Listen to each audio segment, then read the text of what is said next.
Good afternoon, everybody, and thank you for joining on short notice. We are holding this emergency press call in response to actions by Governor Hutchinson and actions following that by the Arkansas legislature on HB1570, the anti-transgender medical care ban bill. And now it's my pleasure to introduce HRC President Alfonso David.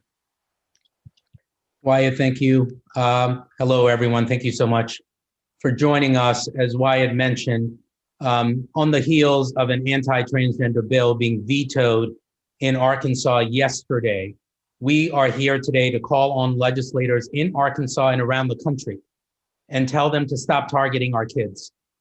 In this moment, we are confronting a national crisis where the rights and the very existence of transgender young people are under attack. It is an all hands on deck moment for organizations and individuals who value fairness, equity, and inclusion to speak out and take action. Yesterday, Governor Asa Hutchinson vetoed HB 1570, which is an unprecedented bill that would have denied medically necessary and potentially life-saving gender-affirming care to people in Arkansas. This bill is so extreme and so extremely unpopular that even after signing other anti-LGBTQ and anti-transgender bills into law, the governor balked. But now the Arkansas state legislature may potentially revive this deeply dangerous piece of legislation by overriding the governor's veto as early as today. We encourage Arkansas legislators in the strongest terms possible to stop targeting our children, stop trying to indoctrinate discrimination, bias, and hate into your state law. Arkansas has already set a new milestone in this legislative session. It became the first legislature to pass a bill that would prevent transgender youth from being able to access the medical care that they need. By overriding the veto on this legislation, Arkansas would put itself in the lead of a race to the bottom, fueled by fear and disinformation. This year's state legislative session marks the highest number of anti-transgender bills in history. This week, we surpassed 100 bills that specifically target the transgender community, with the vast majority of these bills targeting transgender youth, like the bathroom bills and the bills targeting marriage equality before them. These bills are nothing more than coordinated attacks from anti-LGBTQ extremists that are spreading fear and misinformation about transgender people in order to score cheap political points.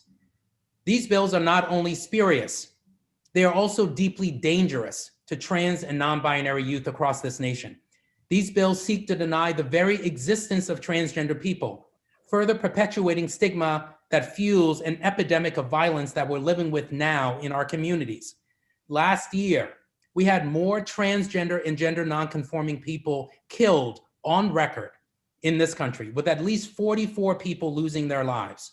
And this year, we're seeing historically high levels of violence against transgender and gender nonconforming people. With only 3 months into this year, we have at least 11 transgender and gender nonconforming people who've been killed.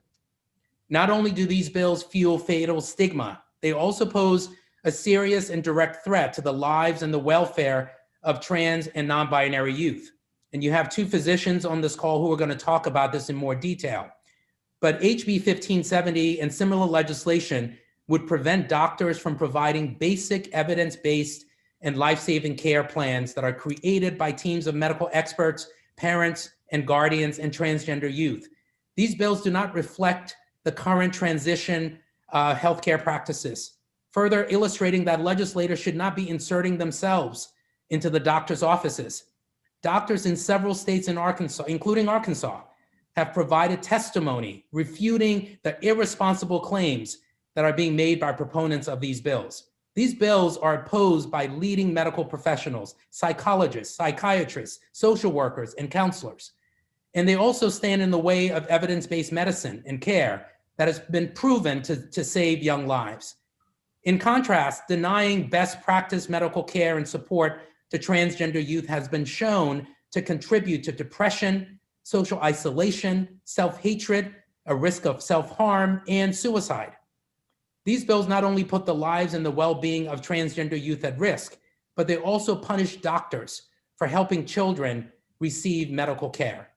In addition to the significant health collateral consequences, legislators who support these bills are also putting their constituents and their state economies in greater jeopardy. Think about it. Businesses need to be able to attract and retain the top talent. That talent will include LGBTQ adults, as well as parents of transgender youth. Families with trans and non-binary kids will be forced to choose between their child's well-being and their ability to continue to live and work in the state that they call home. Plus, having a reputation for a state that discriminates itself is extremely costly. Studies about the economic impact, for example, of the bathroom bills in North Carolina and Texas shows that these bills are economically catastrophic. The AP projected that North Carolina's bathroom bill would have lost them nearly $4 billion in revenue over 10 years. And the Texas Association of Business estimates that $8.5 billion in losses for Texas, risking more than 185,000 jobs. At a time when our nation is trying to recover from a pandemic, at a time when our kids are struggling to get back to normal, politicians should be helping us rebuild, not prioritizing hate and division, not innovating new ways to discriminate. And these bills help no one. They do not help us. They harm us. They harm our friends. They harm our neighbors. They harm our families, and they harm our loved ones. Governor Hutchinson vetoed HB 1570 because the people of Arkansas and the people across this nation made clear that it was unpopular, it was unwanted, it was unnecessary, and it is un-American. Legislators should follow suit and focus on serving their constituents, not serving as patsies for a culture war that is doomed to fail. Wyatt, I'll turn it back over to you. Thank you, Alfonso. Next, we will move to Dr. Jack Turbin, who has a master's in health science in child and adolescent psychiatry, and he's a fellow at Stanford University School of Medicine. Dr. Turbin. Unfortunately, I think the thing that's really hard to watch with these political debates is that most of the narrative has been driven by politicians and political pundits, people who aren't really impacted by this legislation, right? The people who are impacted are transgender kids. And I think the voices that we need to hear are from these kids, from their families, their doctors, the researchers in this area who have spent decades trying to understand how to support the mental health of these kids. But that's not what we're hearing. So I'm really glad that we're having this session today. It's important for people to know that every relevant major medical organization opposes these bills. So that includes the American Academy of Pediatrics, the American Psychiatric Association, the American Academy of Child and Adolescent Psychiatry, the Endocrine Society, the Pediatric Endocrine Society, along with the long list of other major medical organizations that together represent hundreds and hundreds of thousands of physicians. The research consistently shows that access to gender-affirming medical care for transgender kids results in better mental health outcomes.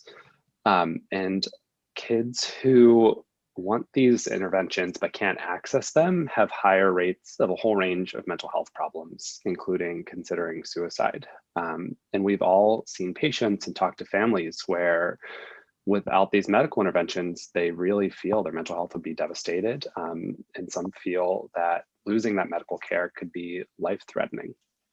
There was a paper in the Journal of Adolescent Health recently, I think just last year, where they asked parents what the impact of these bills would be. And what they heard over and over again is that they're afraid that if these bills pass, they could lose their children and their children could die.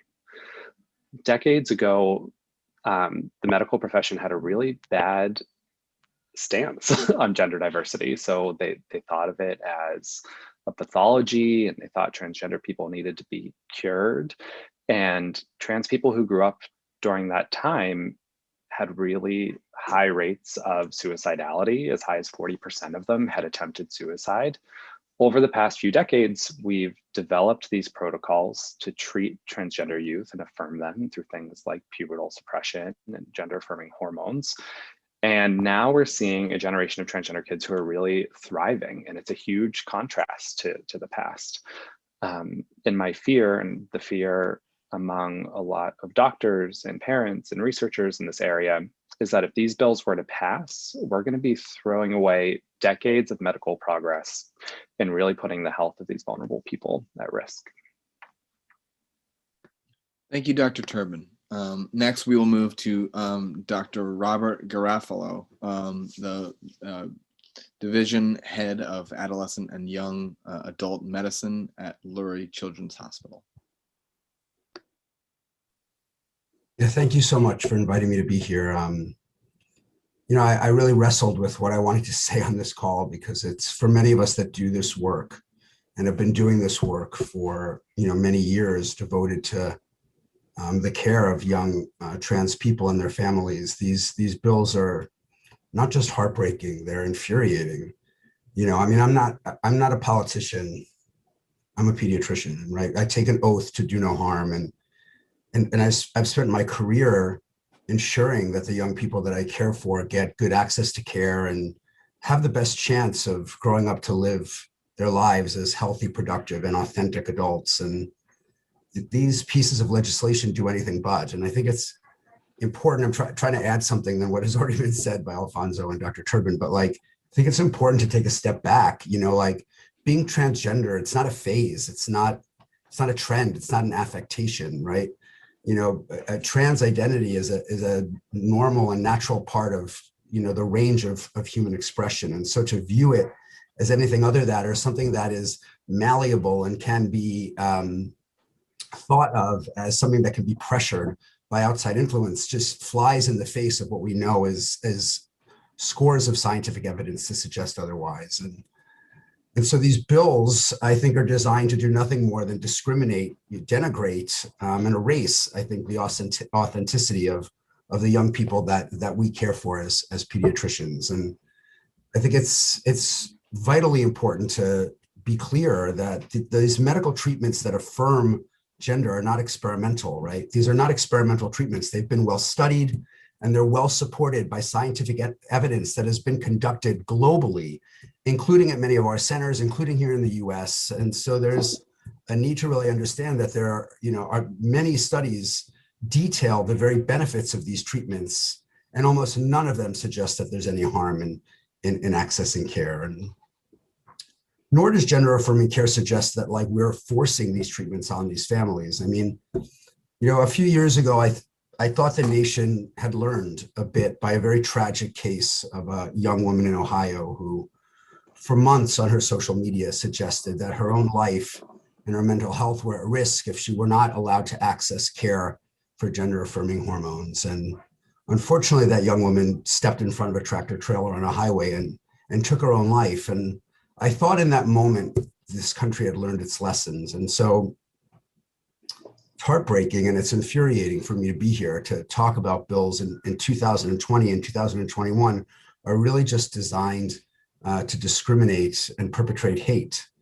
You know, we know that a trans identity, that there are a number of health outcomes that potentially go along with identifying as trans, but none of them relate to anyone's innate trans identity. They relate to the discrimination, the feeling othered, the rejection that can be created by the society, your family, or the culture that surrounds them. And so this legislation perpetuates the very things that we know are harmful to trans youth. And as has been said earlier, they're not just anti-trans, they're anti-science, they're anti-public health, and they really are anti-everything that undermines the very fabric of the society that I hope to live in. And the last thing I would say is to criminalize access to care in many ways, to me, is criminal in and of itself, right? There should be nothing criminal about a parent seeking access to the best practices of healthcare for their children. And I really think if the Arkansas State Legislature takes action to put this into law, that action in itself should be held as something that's criminal. And I want people to know that people are up for this fight. You know, I have seen parents of these trans kids who will fight with fervor for the rights of their children more than they will for themselves. And so this fight's not over. And should things, you know, should this law get passed, the fight has just begun. Thank you, Dr. Garofalo. That concludes our speaking portion. But I want to give everyone on this call that's reporting on this an opportunity to ask our participants questions about Arkansas HB 1570 and about the larger movement to try to ban transgender medical care. So with that, I will give everyone an opportunity to hop into the chat if they would like and ask questions.